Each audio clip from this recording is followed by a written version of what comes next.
Magandang araw po sa ating lahat. Ako po muli ang inyong madiskarting nanay at ngayong araw na to ito ay isa sa pinag-game ko kanina sa ating group page, Madiskarting Nanay. Hulaan mo para may libre kang pa-t-shirt at ito nga may nakahula na kaya mamaya ko po yan i-check. Ito, dahil nanonood ka na, ano ba ang tamang sagot? Ito nga naman ang i-share ko sa inyo ang matagal nyo nang nire-request sa akin kung paano ba gumawa ng napakadali, napakasimple na tibok-tibok. Yan, natatawa tuloy ako. So, naluto ko na siya at eto na nga. So, kung gusto mong matutunan to, kaya tara na. Atin na ang simulan. Ipapakita ko sa inyo yung mga sangkap na ating kailangan. So, ang una po natin gawin ay magluto tayo o gumawa tayo ng latik para sa ating tibok-tibok. So, ito po ay 1 cup. Ayan. So, lagi ko naman pong pinapakita kung paano magluto ng latik. Then, continuous lamang po ang paghalo. Sa medium ang init ng ating apoy. Yan.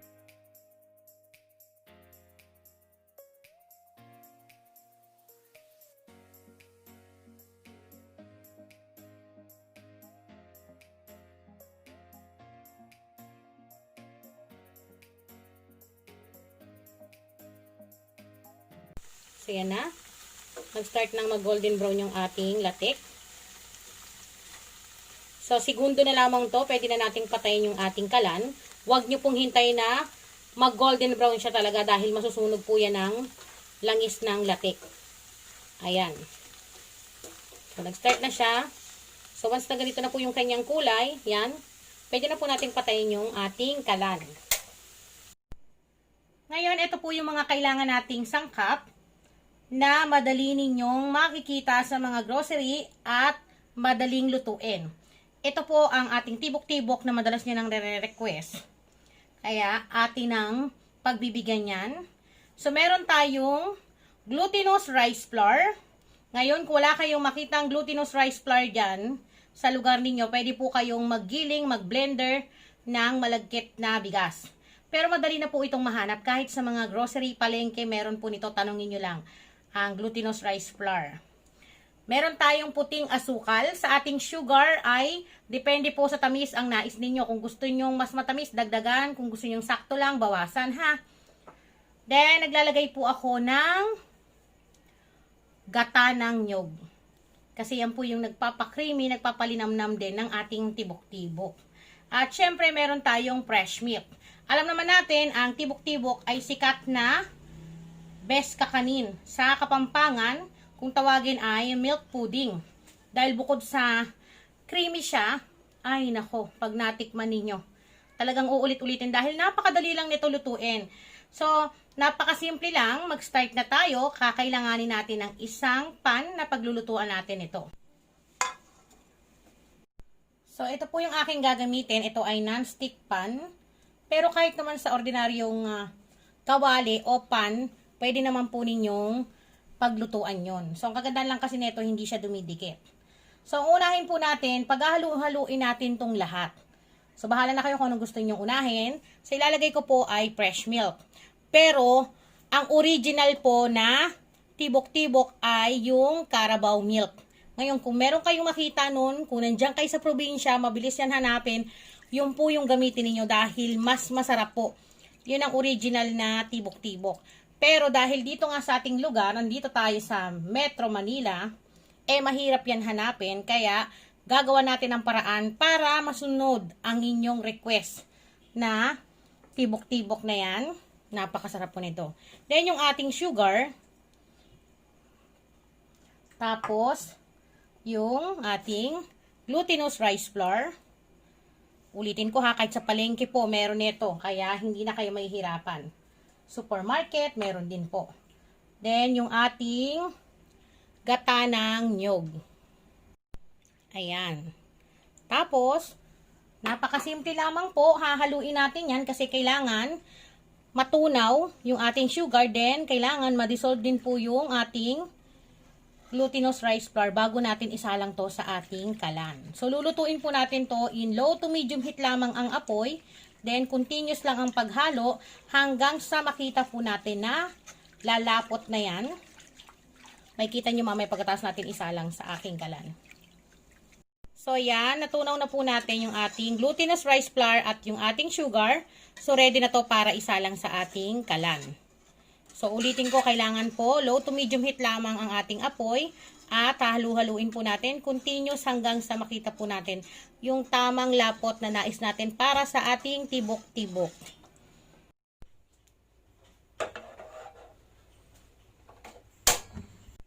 So, yan. Mag-start na po tayong maghalo. Once po na sinalang nyo to sa inyong kalan, hindi po ito kailangan iwanan dahil masusunog po ito. Bababa po yung ating glutinous rice flour sa baba. Kaya kailangan continuous ang paghalo para nagmix po talaga, will blend yung ating mga sangkap. Tapos, low to medium heat lamang ang apoy. Sa mga nag-request nito, ayaw nyong akong tigilan, eto na. So, ulitin ko po, disclaimer sa mga manonood dyan, ito po ay version ko para makuha ng mga manonood yung simpleng tibok-tibok na isi-share ko sa inyo ngayon. Ngayon, inuulit ko kung meron kayo, nandiyan kayo sa probinsya, meron diyang Carabao milk, ay nako. Yun po yung gamitin ninyo, mas maganda. Kasi mas malinamnam at ayun po ang original na tibok-tibok gawa sa Carabao milk. Eh dito po sa lugar natin wala nun. Wala ditong Carabao milk, mahirap pong hanapin. Kaya, fresh milk yung aking ginamit. Ngayon, sa fresh milk naman po, mag-check lang po kayo sa mga supermarket. Magkano lang naman po yung 1 liter nun. Mura lang naman po. Wala pang 100 pesos. Kaya, pwede ka nang makagawa nito. Ako, napakasarap po nito. Napaka-creamy dahil nilagyan ko po ng gata. Kasi nga, hindi naman to Carabao milk. Kaya, naglagay po ako ng gata para mas creamy. Ayan.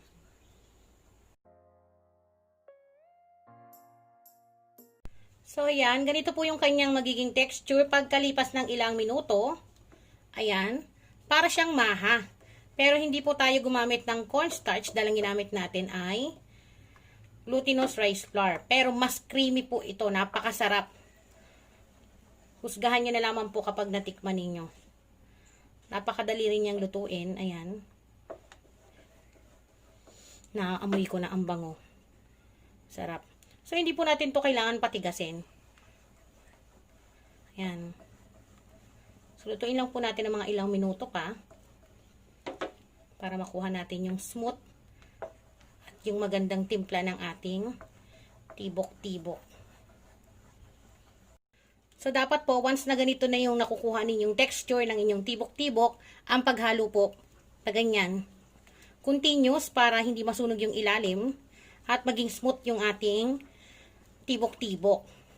Then, gagamit po ako ng dahon ng saging. So, dadarang ko na lang dito sa ating kalan. Tapos, ilalagay ko na po sa ating bilao or pwede po sa tub kung pambenta. So, ito po ilalagay ko sa tub para makita natin kung ilan yung magagawa. So, ilang minuto na lang to, okay na to. Yan, nakakangalay lang sa braso. Pero, normal po yan. Pag natikman nyo naman, sulit yung paghalo-halo nyo rito. Isipin nyo na lang nagsusumba kayo. Liliit yung inyong braso. So, yan, okay na po ito. So, pwede na natin itong ilagay sa ating paglalagyan. So, i-off ko na po yung aking kalan. Then, magdadarang na rin po ako ng ating dahon ng saging. So, mabilis lang po to at alam kong kaya niya na po itong gawin. Ayan. Para iting pinaka pagpapatungan ng ating tibok-tibok. Titibok ang inyong mga puso at ang inyong tiyan kapag natikman ninyo. Napakasarap.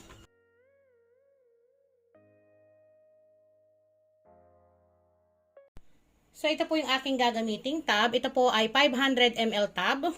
Ngayon, pwede namang mas malaking gusto nyong gamitin kung talagang malakas siyang ibenta. Tapos, papatungan lang po natin sa loob ng dahon ng saging.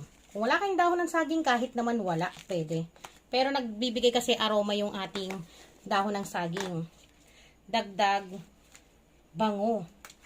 Yup, talagang Ganyan lang siya kasimple. Yan. So, lagyan natin lahat. So, alam ko magtatanong kayo, ma'am, ano pong ginamit niyo pong fresh milk? Ito na nga. So, disclaimer po sa mga makakapanood ito po. Ayan. At hindi ko rin to pinopromote.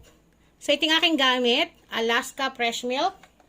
So, yan. Depende. Nasa inyo na yan kung gusto nyong gamitin. Pwede rin naman ibang brand. O, yun nga ang sinasabi ko kanina. Mas maganda kung original na Carabao milk. Para magawa niyo po ito. Ayan. Pero dahil, syempre, wala nga tayo sa probinsya, paulit-ulit. So, gawa natin ang paraan para makatikim tayo ng tibok-tibok kahit nandito tayo sa syudad. Diba? Ayan. Then, mag-start na tayo. Ayan, kuha tayo ng isang lagayan. So, dapat po mabilis ang inyong paglagay, ha? Pwede nyo timbangin kung gusto nyo pambenta, ha? Ito po malamang, alam naman natin ang ating lugar. Meron akong kapitbahay na kapatid. Yan, ipamigay sa ating mga kapitbahay. Dati po binibili. Ngayon hindi na po binibili. Yan. Ang bango niya, promise. So, tansyahin nyo na lang. So, ang sukat siguro nito, nilalagay ko ay 1 cup and 1/4. Kailangan makapaglagay kagad kayo dito. Mabilisan.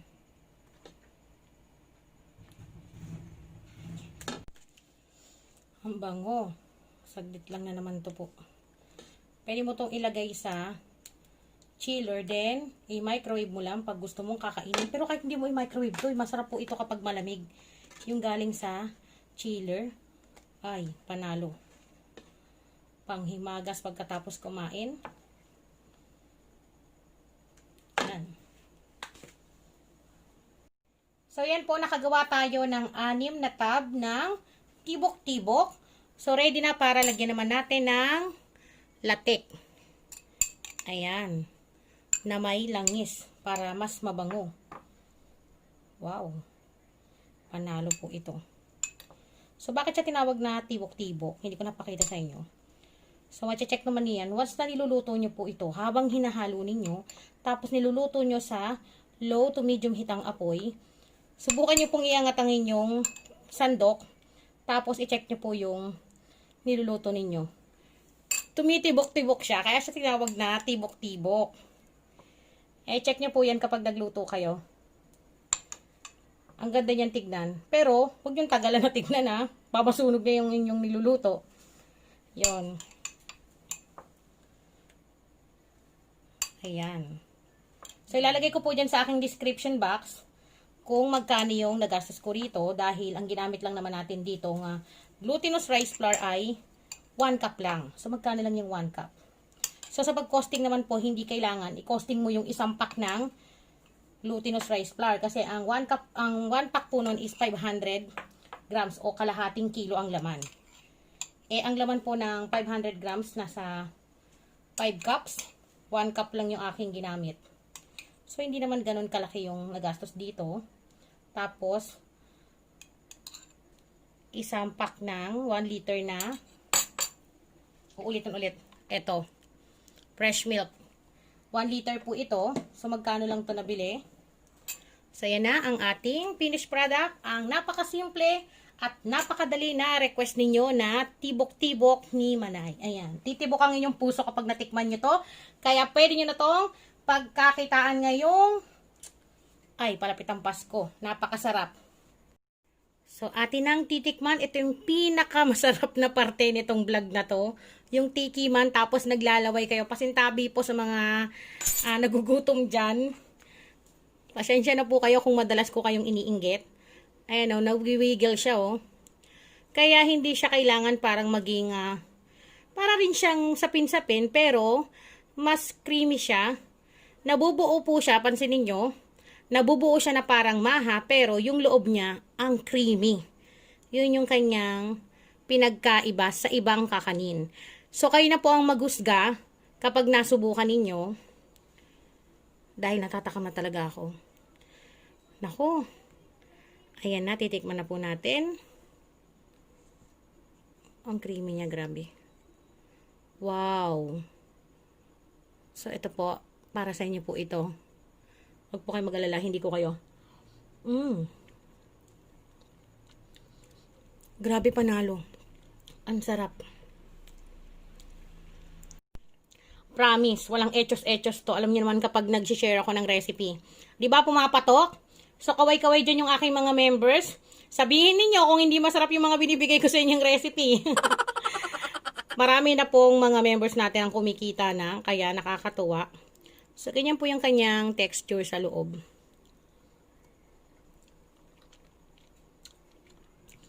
Kahit fresh milk yung aking ginamit.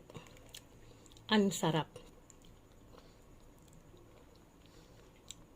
Parang hindi tikaman to yung gagawin ko. Parang uubusin ko to. Ang sarap nito lalo po kapag malamig. Ang creamy. Lasan-lasa ko yung fresh milk. Tapos, ang sarap ng may gata.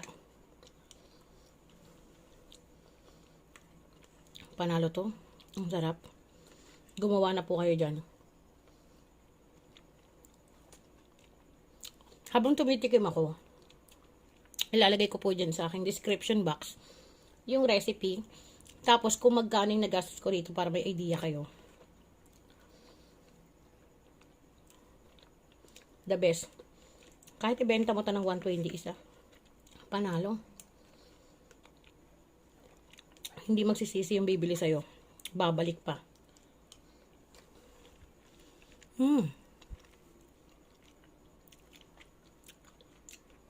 Hindi pa siya ganong nagsiset kasi kaluluto lang siya. Eh dahil atat ako, binanatan ko na. So ganyan po yung kanyang itsura. Hindi siya nag-liquid. Nagpo-firm naman siya kaso wiggle talaga yung texture niya. Kala mo taho, ganun. Pero ang sarap. Sa nanalo po, sa ating pahula, congrats sa'yo. So, dalawa na po yung nakakahula sa atin, sa ating group. Natatakot ako ba maubos ko to? Wait. So, congrats po sa mga nanalo.